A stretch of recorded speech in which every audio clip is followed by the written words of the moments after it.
Jack Ma and Alibaba, one of China's most successful entrepreneurs and one of China's most successful companies. Now, in today's episode of Real Talk China, I'm very honored to welcome into the studio Miss Chloe Goncalves, a French national that was recruited to join Alibaba's flagship Global Leadership Academy, a program that was initiated from Jack Ma himself. Now, Ms. Chloe Goncalves is going to share with all of us what it's like to work at Alibaba and also share with us some insights into what makes Alibaba so special and why it has been so successful in both China and around the world. Now, everybody, I'm very excited to announce I also have a sponsor for this week's episode of Real Talk China. Give me 60 seconds of your time. We're going to run a short ad, and then I look forward to bringing you episode 4 of Real Talk China. I want to take a moment and thank Surfshark VPN for sponsoring today's video. Whether I'm traveling the streets of Shanghai, China, or back here in beautiful British Columbia, Canada, it's important that me and my data are always protected no matter where we are in the world. Most people don't realize how much at risk they are in today's digital world. For example, if you use public Wi-Fi, you should be using a VPN. There are hackers literally everywhere that want to get your data, but Surfshark VPN will keep your data more secure and safe. Now, everybody, I'm going to be completely honest with you. Surfshark VPN has gotten behind me and this channel and is sponsoring today's video. So I'm asking you for your support. If you are in the market for a new VPN, I really would like you to give Surfshark VPN a try.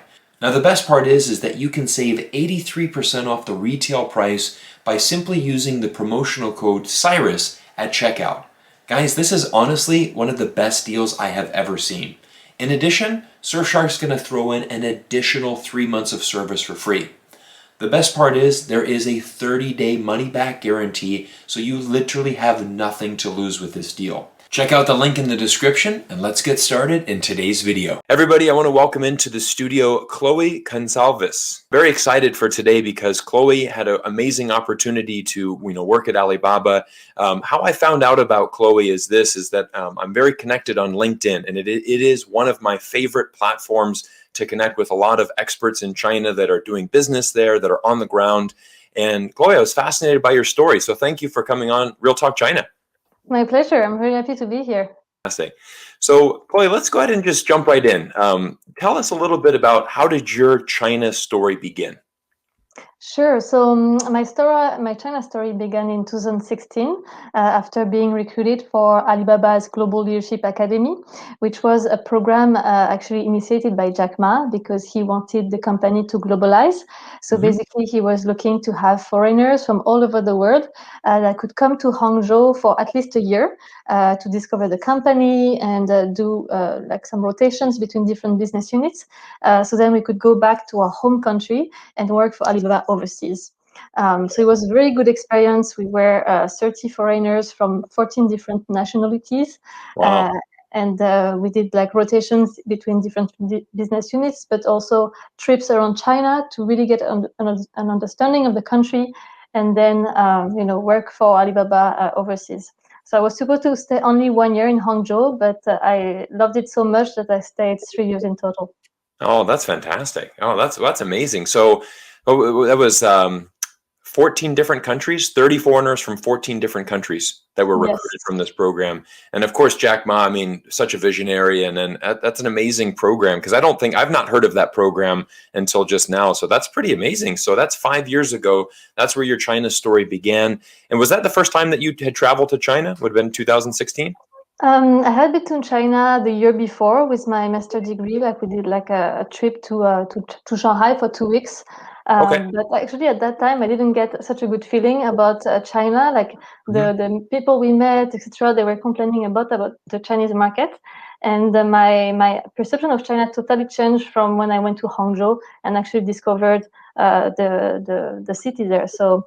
Yeah, it's beautiful. It's a beautiful city. I've spent some time there as well. Obviously, very known, very famous for the West Lake is, one of the probably the most famous tourist sites in all of China there in Hangzhou. And it's a beautiful spot.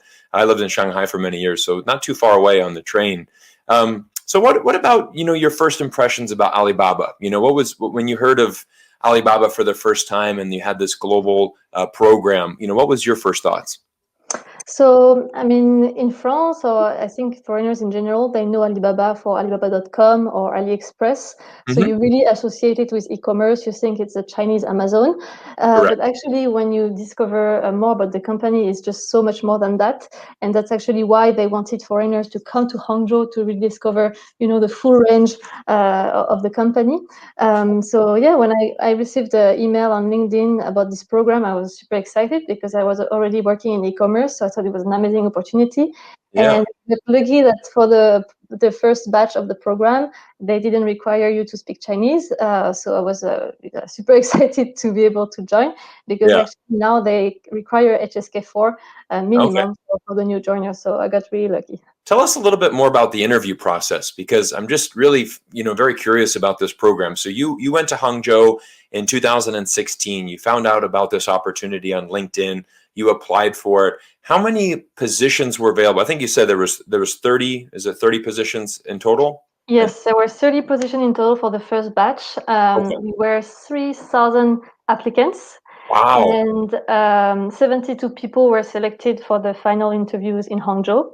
So Okay. actually, we were 72 people going for 3 days in Hangzhou for like 3 days intensive interview. So Wow. we had a group interview, individual interview, as well as case study. And I was very impressed, by the company, but also by the people who were surrounded by me. Like I was only 24 at the time, and I Yeah. was with people much older, people who had studied in Harvard, people Wow. who worked at McKinsey, Google, and I was like, wow, these people are amazing. And I Incredible. really didn't thought I would get the job, but in the end, they called me back as soon as I went back to Paris. So I feel really fortunate.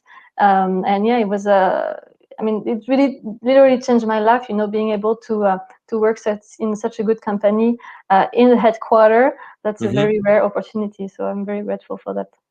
Well, that's amazing because when I was researching for this interview, I knew that you were probably had a lot to go through. I actually thought maybe around 300 would have applied, but to go from 3,000 to 30, I mean, you're in the top 1%. So that's Yes. amazing for you to get that job. I mean, just to be able, actually, you'd be in the top 2% just to get the interview, and then obviously to get to the final round and 3 days of intensive interview. Wow, that's incredible. That's awesome. What's your biggest memory from that interview process? You said 3 days of intensive interviews and case studies and things. What's the one thing that kind of stood out to you for that interview process? What really stood out is the campus, of Alibaba, the headquarters of Hangzhou. Hangzhou is really an Alibaba town. That's where, the company was created. So they have so Mhm. many different campuses, but the HQ is like so big. It's like 10 hectares. You have actually a big lake inside the campus. You have cafeterias, you have flower shops, you have a hairdresser. You have like so many different things. And that's what really struck me is that, you could bike around. It really felt like a city inside a Yeah. city. Yeah, yeah. That's what I think is really fascinating about China is, I think for people that don't know a lot about, Chinese factories and different employments, it's very common for, these factories to provide housing, for their employees. Many people live on site. And I think for the very big companies, for example, I know Huawei, I've been able to watch a lot of YouTube videos for some other people that have toured their Mm. facilities, and Alibaba obviously is very similar size, extremely large. It is like it's your own campus. Yeah, I mean, even like a university experience, but there's so many different things to explore. I'm sure that would have been yeah, amazing, totally. to be there in Hangzhou and experience that.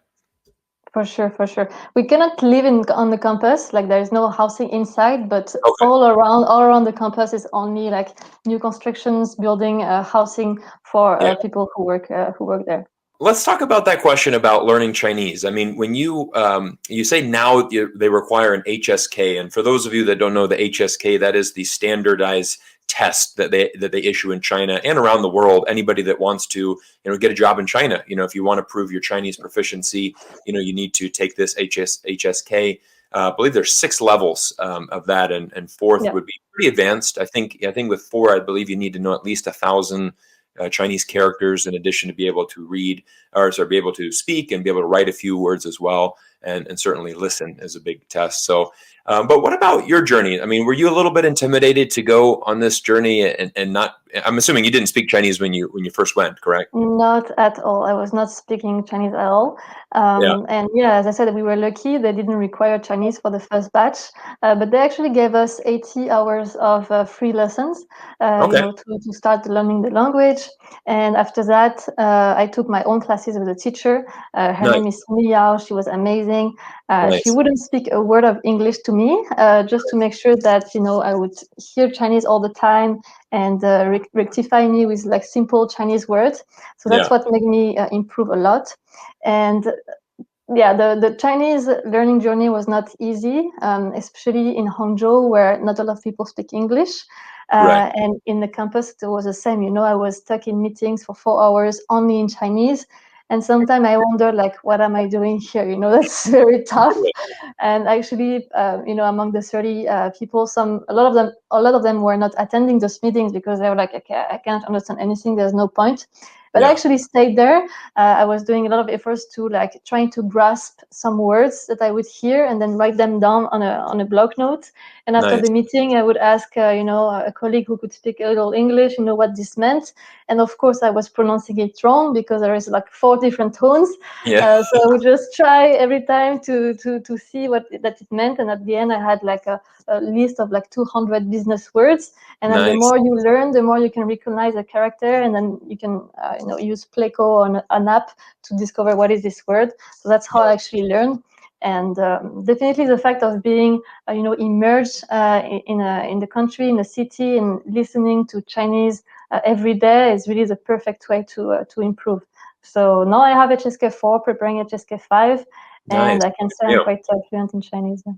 Oh, that's awesome. That's awesome. It's actually very similar to my journey. When a lot of people ask me, my Chinese language journey, and I went to China, without having any knowledge at all about the Chinese language. And one of the things that I really enjoyed about learning Chinese is I always say the environment is very important. And I Yeah. think, I think you would agree with this, and I think most foreigners do. China is so much fun to learn Chinese in China because I find that Chinese people are so willing to help you, and Yeah. they're so curious, right? I mean, I'm from America, so people always want to know about America. I'm sure, you've got many questions about France and how is life there. And so Yeah. they're very curious and they're so encouraging too, because, I remember, when you say like ni hao, and there's just like, They're wow, like, oh, wow. they're just like, it's like, all I said was hello. And they're already Yeah. like, wow, your Chinese is fantastic. This is great. So, it gives you a little bit of encouragement. And I actually remember similar meetings as well, with my management company that I was working for. We'd be in these meetings and, I'm just trying to, you kind of hear a word and you just write that down, and you're just, at the end of the meeting, you go back and it's like, okay, well, that's a good way, to build your vocabulary.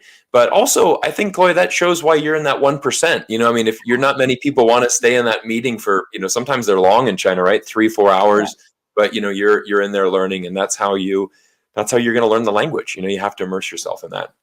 Yeah, for sure. I mean, and especially if I wanted to stay longer in Hangzhou and be able to have like, cool projects, I really needed the language. The main language there is Chinese, so it's not them that has to change for us. Like we have to be the one, changing. And as soon as you start, understanding a bit the language, you get so much more of the culture just by Yeah. learning the character. This is just so interesting, and you learn so much about China that I really wanted to have, this skill. Yeah, I think, one of my favorite quotes is from Nelson Mandela, about learning languages, when he says, when you speak to a man in a language that he understands, or sorry, that he understands, it goes to his head. But if you speak to a man in a language that is his mother tongue, it goes to the heart. It's hard, And yeah, for sure. and I really love that quote, and I think it's so real when you can, obviously, when you first go, you really have to rely on English, and of course you learn how to really speak simplified English to make your point across. But I think when you can make that real connection, that's how you really build the guanxi, right, the Yeah. relationship. Being in a local country like Hangzhou is also very useful because I mean I have a lot of friends who lived in Shanghai for 10 years and they don't speak a word. So I think like forcing yourself to go like to a lower tier city can really help you improve and speak better Chinese. Nice, fantastic. So let's talk a little bit more about Alibaba. I want to talk about the company because, the company is 250,000 employees worldwide. I mean, it's a huge company. It's obviously one of the most successful, within China. So can you tell us a little bit more about HQ and kind of the department that you were specifically working in and kind of your experience there? Because I'm assuming, with an organization that big, you probably have different departments and different teams, and it's certainly organized in a very structured way. So tell us a little bit more about your specific role. What were you doing at Alibaba when you were working there for the 4 years? Sure. So first, the first thing to know is that Alibaba was really born in Hangzhou. That's where Jack Ma created the company in 1999. So now we can really feel that Alibaba is an Alibaba town. As I mentioned, there is like so many campuses. I think more than 6 campuses in Hangzhou. Mhm. So there's a HQ. There is one for Alibaba Cloud, one for Alipay, one for the logistics Sanya, one for Fliggy, one for AliExpress. So the whole city is really, kind of an Alibaba town. Even the city traffic and the traffic lights are actually monitored and regulated by Alibaba Cloud. All the buses in the city accept digital payments via Alipay. So, that's really an Alibaba town. And so, yeah, I was based there for 3 years. The HQ is the biggest campus of the 6 that are in Hangzhou, with around 20K people. I was the only Caucasian on that campus for a while before some AliExpress people actually moved to the HQ. But yeah, it was an amazing experience. I did multiple rotations. So one in AliExpress for 6 months. Then I moved to TMall World, which is expanding Taobao and TMall, the 2 biggest marketplaces in China, to Chinese people who lived outside China. And then I moved to TMall Global, which is a marketplace that is helping foreign brands to enter the China market. And Nice. so, yeah, the life on campus was amazing. As I told you before, it's a huge campus, so you have so many things happening there, especially during shopping festivals, like Double 11, etc. It feels like Christmas or New Year in the campus. There are so many decorations, so many Nice. animations everywhere. And Alibaba is also hosting a lot of events inside the campus. Yeah. For example, we have the Ali Day. I don't know if you heard about this. It's Mhm. one day on May 10th, where all the families and friends of the employees are actually welcome on campus. And you No. have this group wedding where you have 102 employees who can get married in the campus and and you have Jack Ma, who is the host of the ceremony. So Wow. it's just like, so you cannot compare to any workplace you would have in New York or in the US or in Europe. It's very incredible feeling and unique experience to get to work there. That's amazing. That's awesome. Well, I like the fact that, like you said, there's 6 campuses, right? HQ, AliExpress. Obviously the payments, which is Alipay, which is one of the largest, mobile payment processing that's now in over 60 countries around the world. I mean, it is so big. I mean, here even in Canada, we have Alipay in many places now. Yeah, for So Chinese tourists.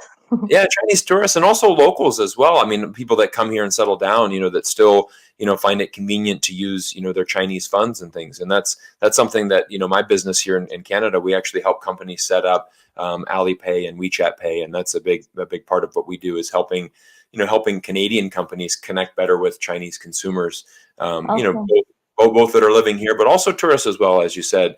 It's so neat to see, a company like Alibaba that has this global footprint, and again, it's just connecting people around the world, and a little bit. So you're really working. Your specialty right now is really Tmall, correct? Yeah. And tell for the people that don't know Tmall, I think maybe people think it's an online store. Tell us a little bit more about what is Tmall specifically. Sure. So Alibaba, is the name of the company, but within Alibaba, you have a big ecosystem. One big part of this ecosystem is e-commerce. And in this e-commerce part, you have websites like, AliExpress, Alibaba.com. But for China, the 2 main websites are Taobao and Tmall. So Taobao is more like a C2C platform. It's like you can find actually Taobao is like finding treasure. So you can basically find all the treasure that you want in every type of categories. Nice. And Taobao and Tmall are actually linked. Taobao is C2C and Tmall is B2C. So any brands, foreign brands, Chinese brands can open a store inside this app, which is kind of like a virtual mall. Hmm. So you have brands like Apple, H&M, they would open a flagship store within this app. And then they can sell their product, they can educate the brands about their brand. And what is really particular, I would say, with Taobao and Tmall is that it's not only a shopping platform, it's really an entertainment platform, Mm, meaning that inside this platform, you can watch videos, you can watch live streamings, you can read blogs from bloggers, you can do your grocery shopping, you can buy your plane tickets, you can have your yeah, food delivered. It's just like such a super app where you can basically do everything. that's So amazing. that's really interesting. And there's more than 700 million consumers on Tmall, and Nice. they usually connect seven to eight times per day. So this really shows the attraction of this app in China, and it's very a good sales channel for brands because it doesn't make sense for them to have a .cn website. Every traffic, everyone who wants to buy something goes on Tmall, so it's a Right. very good opportunity for those brands to sell to Chinese consumers. That's right. And that's something that you really were focusing on when you were there. For example, obviously having connections back to Europe and France was helping French companies, right, set up in Tmall. Exactly. I was reading your blog post, and you had a really interesting story about. I believe that you invited a lady from France that she had come. I think you had brought her to China. Can you tell us a little bit about that story? That was a really unique story. Yeah, actually, that was not in Tmall. It was when I was in AliExpress Okay. because they wanted to develop the French market, and because they had reached 100 million consumers, they wanted to have consumers from all over the world to come for the press release in Hangzhou. So my boss had asked me to find a French consumer that had an original story. And Yeah. I found this woman, Karine, who had a Facebook group that she was managing on her own with Wow. 50K followers. And inside, she was literally every day sharing all what she had found on AliExpress and tips for shopping, etc. She's Amazing. 56 years old and doing everything by herself. So we contacted her and asked her if she would be, interested to come to Hangzhou for this event. And of course, she was super happy. She was Yeah. a really big fan of AliExpress and had actually didn't never had a passport and had never Wow. been outside of Europe. So I was super happy to be able to bring her.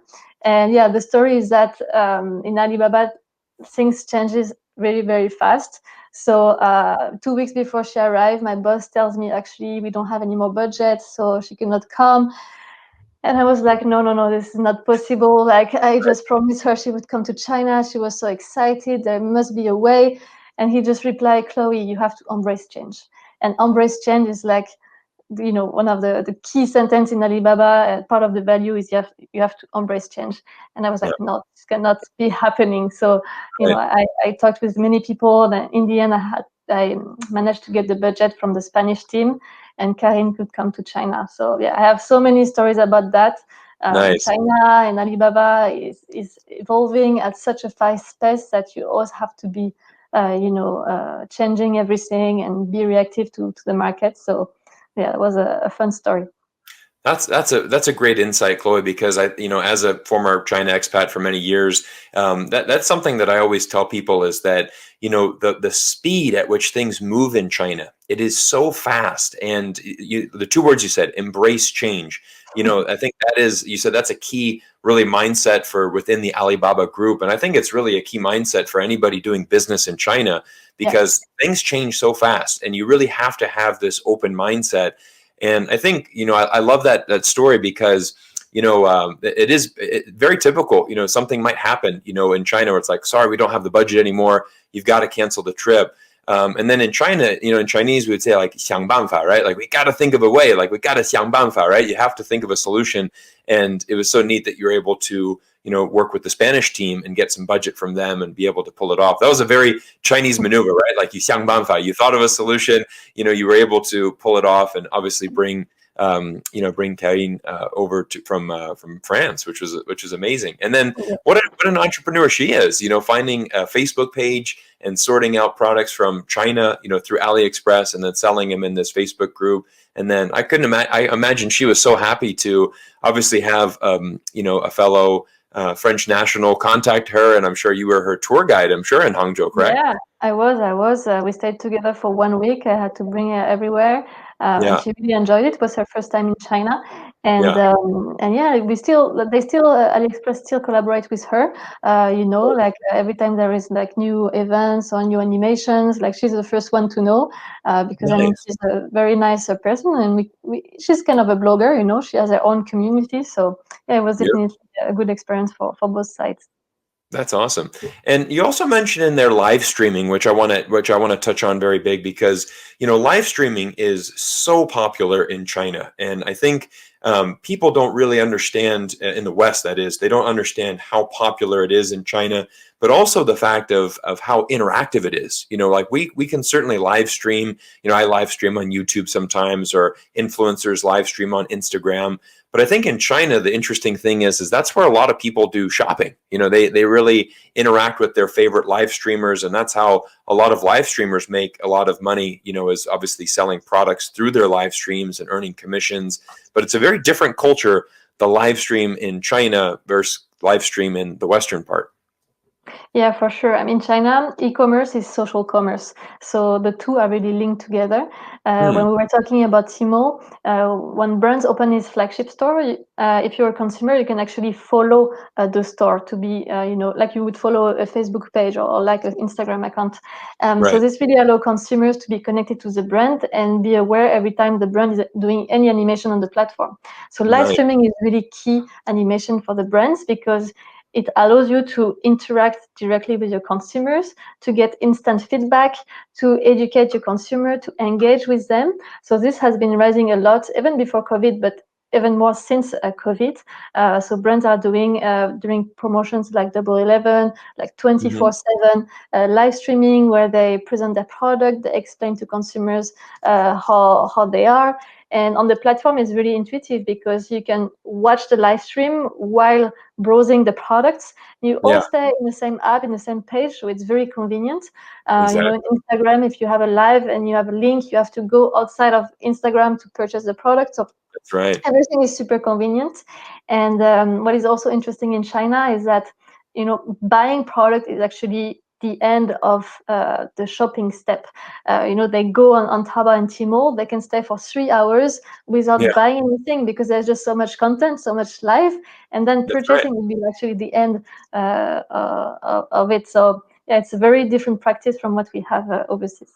I like what you said there. Live stream is a social stream. Is that what it is? Like it's a very much a social experience, and I think people are chatting in the chat box. They want to ask questions. They want to feel a good relationship to that live streamer, and I think that's why it is such a huge market in China. But it's also a very big job for the live streamers because they have to have that engaging content and know, like you said, I mean, it's not going to be a 10-minute live stream. It's an entire production and really an engaging format. And that's why I think it's so neat where we need to look at China because it's changing so fast and it's moving so rapidly. But like you see, I mean, I think this is something that Facebook and Instagram, I mean, they could be learning from that because you don't have those purchase features within the live stream, right? I mean, you can click a link, but you got to then go out of the live stream, and it just seems it's much more streamlined, it's much more efficient, and a lot more engaging. So some great things that I think we could learn from that. I actually read a report just this morning before our interview.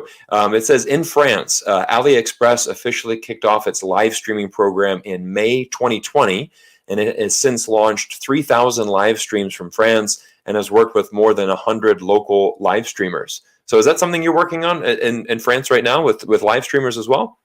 So I'm not part of Alibaba now. I'm working for L'Oreal, but I know Right. that the AliExpress team, yeah, one of their goals was really to localize AliExpress app and having more and more influencers join the platform.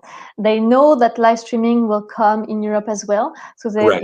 integrated it in the app for a while already, and they invite influencers or brand owners to do live streaming to consumers. And actually, the shopping experience is a bit similar to TMall. You can watch the live and browse the product at the same time.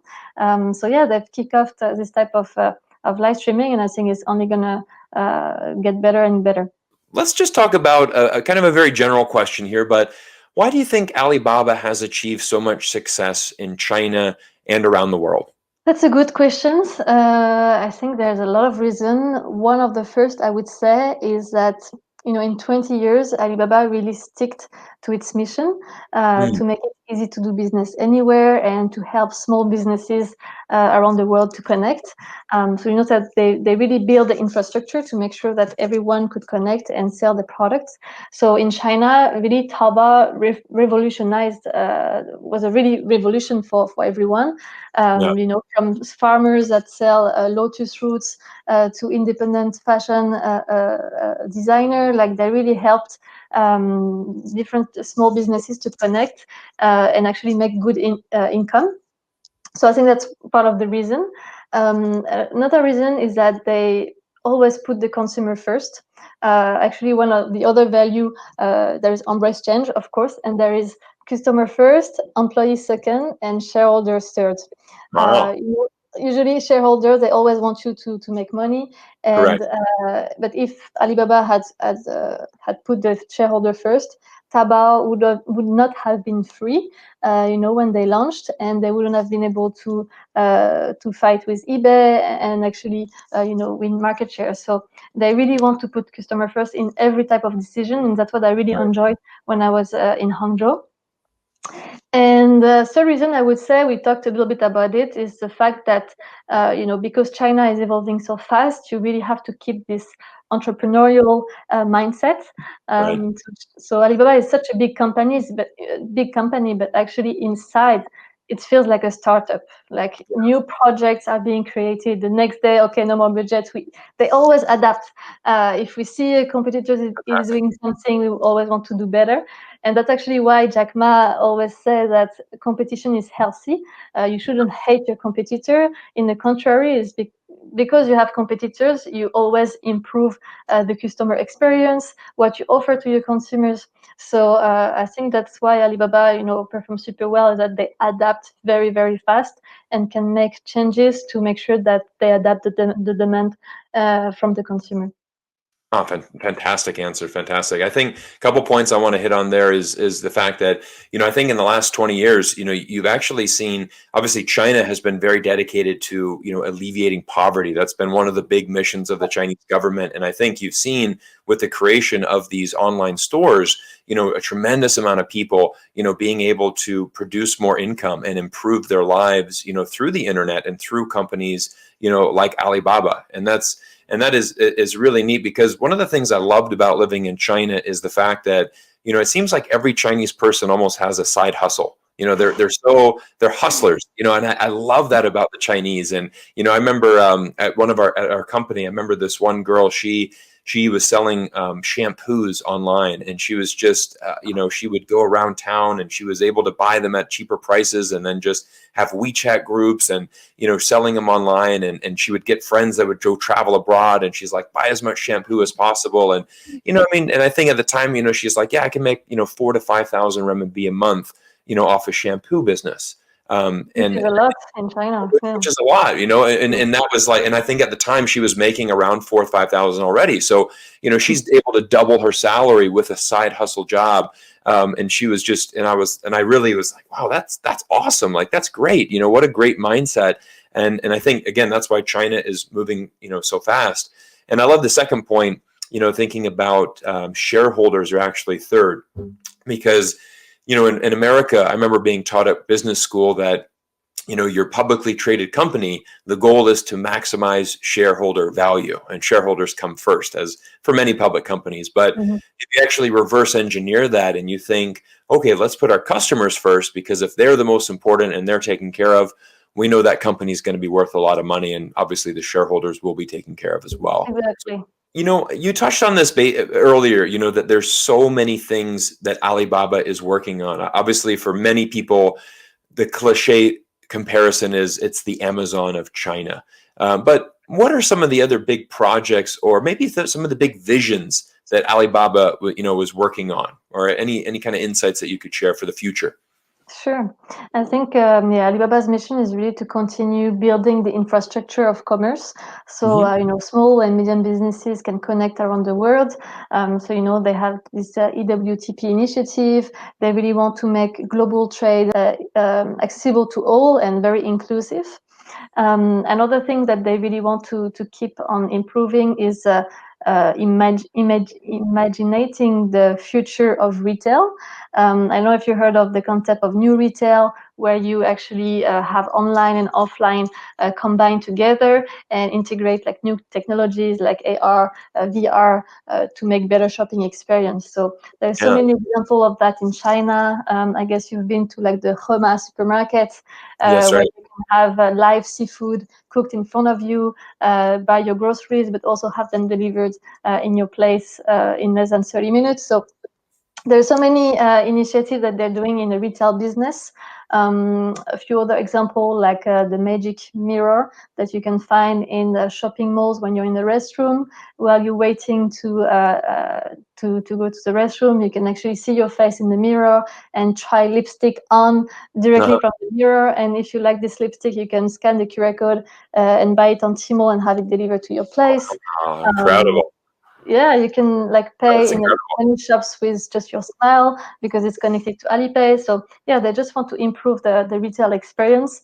And I Wow. really advise anyone who is interested in digital to spend some time in China because it's really the future of retail and commerce. So we're nearing the end of the interview, but I want to know, obviously you had a great time at Alibaba, and now you've been able to parlay that into a fantastic job with L'Oreal. So tell us a little bit what you're working on right now in your current job.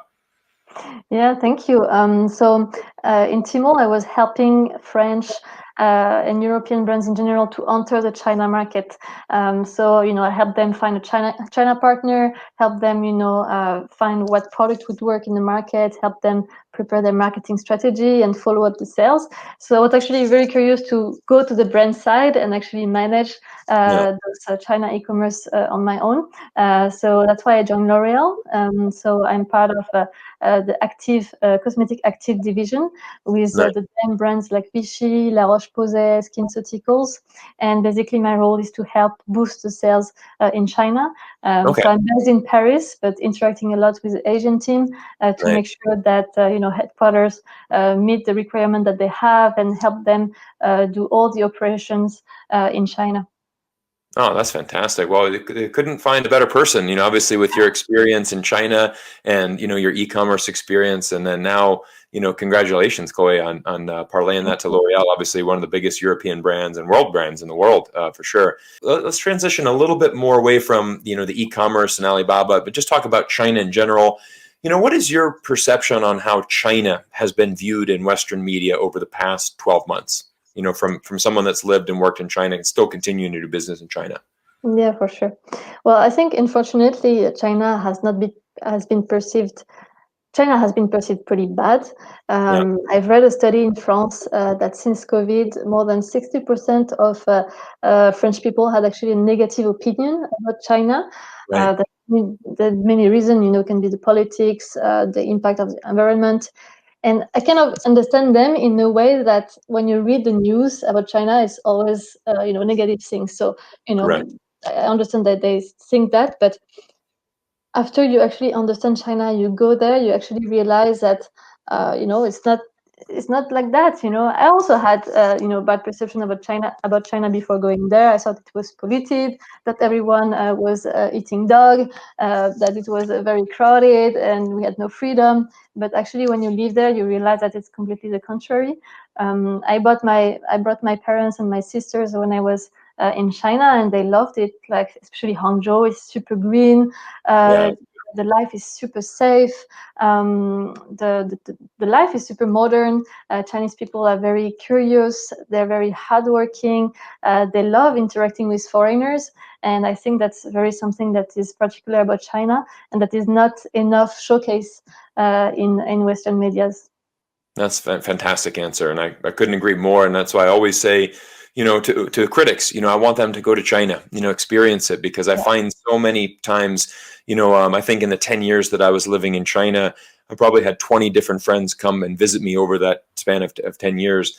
And every one of them came with a very certain, perception of China, and they left with a very different one. And I think that's anybody that goes to China for the first time and come back, it is very different than what Western media will tell you, but also just what naturally will be perceived. I think naturally we kind of build up this this of what China is before we go, and so it's really important to go and with an open mind and experience. Chloe, last question here. What is one thing you want people around the world to know about China? I want them to know that China is amazing. As I said, it's very convenient, it's safe. People love foreigners. But I would say if you're interested in digital, in e-commerce, I think you really have to go there. I think China is more than 10 years ahead of the rest of the world. So definitely pay a visit to see how innovative they are. That's fantastic. I couldn't agree more. And I think this is, a really big goal of my channel is trying to help the world understand China more. And I love what you said there. China is the future. And I think that's why a relationship with China is so important, because, there's so many great technologies and so many unique things that are happening there that I do think will become commonplace around the world. And, a partnership with China and going and experiencing it, I think is just going to be, lead us to a better world wherever we are in that world. For sure. I hope so.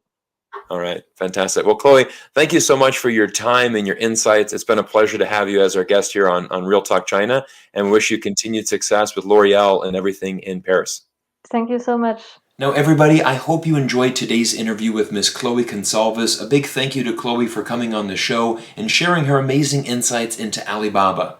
Now, if you've made it to this point in the video and you're not already, do me a favor, hit that subscribe button, like this video, and comment down below. It really helps the algorithm and helps this video trend a little bit better here on YouTube. And if you're interested in being a part of our exclusive team and receiving weekly video updates from me, click the link down below and join us on Patreon. Now also, last mention, I want to give a huge thank you again to Surfshark VPN for sponsoring today's video. I really appreciate them getting behind me and this channel. And again, if you're in the market for a VPN, please do me a favor, click down in the description below and use my promotional code Cyrus. It's going to save you 83% off the retail value. It's an incredible deal, guys. Again, thank you so much for taking time out of your day to watch this episode of Real Talk China, and I look forward to bringing more special guests to you in the future. Thanks so much, and we'll see you in the next video.